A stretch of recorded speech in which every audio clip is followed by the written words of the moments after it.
Hello students, welcome to my channel. इस video में हम डिस्कस करेंगे लास्ट फॉर्म। 3 फॉर्म्स हमने पिछले पार्ट में की थी, उनके मेथड 3 किए थे। ओके, कि कैसे कैसे उनको सॉल्व करना है हमने। अब इस पार्ट में हम करेंगे last method, last form. Form क्या है? अगर हमारे पास इक्वेशन कुछ इस तरह की होगी, जैसे यहाँ 2 का डिफरेंस होगा, इनकी पावर्स में 2 का डिफरेंस होगा। जैसे अगर यहाँ 6 होगा तो यहाँ 4 पावर की गिवन होगी। अगर यहाँ 4 पावर की गिवन होगी, सभी जो फंक्शन होगा यहाँ 2 पावर का फंक्शन होगा। अगर यहाँ 3 पावर का होगा तो यहाँ 1 पावर का फंक्शन होगा। ओके, एग्जाम्पल देती हूँ, एग्जाम्पल से ज़्यादा क्लैरिटी होगी।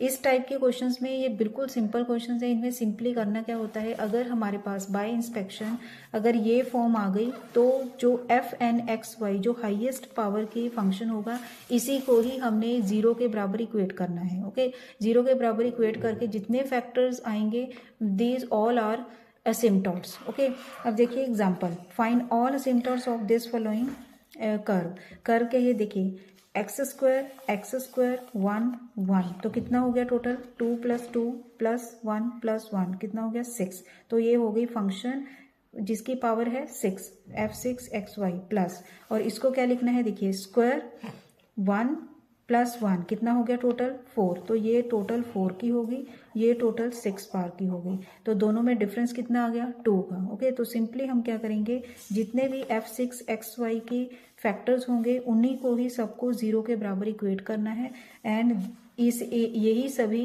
असिम्पटॉट्स आ जाएंगे। ओके, जैसे x = 0, y = 0, x - y = 0, x + y = 0, x - 2y, x + 2y = 0।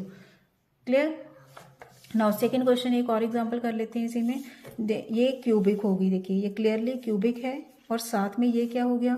1 power के हो गए। तो ये बन गया f(3)(xy) + f(1)(xy) = 0। क्लियर? और इसको हमने सॉल्व कैसे करना है? f3 = 0 करके, और यहाँ सॉल्व करने के लिए क्या करेंगे, x की वैल्यू 1 पुट कर लेंगे, y की वैल्यू m पुट कर लेंगे, ताकि इसको सॉल्व कर सकें।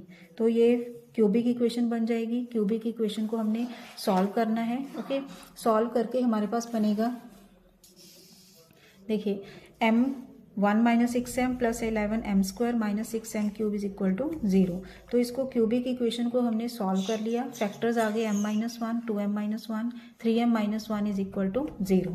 m की जगह पर y पुट कर दिया, 1 की जगह पर x पुट कर दिया अगेन। ओके, सो असिम्पटॉट्स क्या आ जाएंगे? इन सभी फैक्टर्स को ही 0 के बराबर इक्वेट करना है। y - x = 0, 2y - x = 0, 3y - x = 0।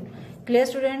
Okay students, I hope आपको समझ आ गया होगा ये सभी मेथड्स, सभी टाइप्स की कैसे ओब्लिक असिम्पटॉट्स हमने निकालने हैं। इसकी एक लास्ट टॉपिक और रह गया, intersection between curves and its asymptotes. वो हम करेंगे नेक्स्ट पार्ट में। Thanks for watching. खुश रहिए, पॉजिटिव रहिए।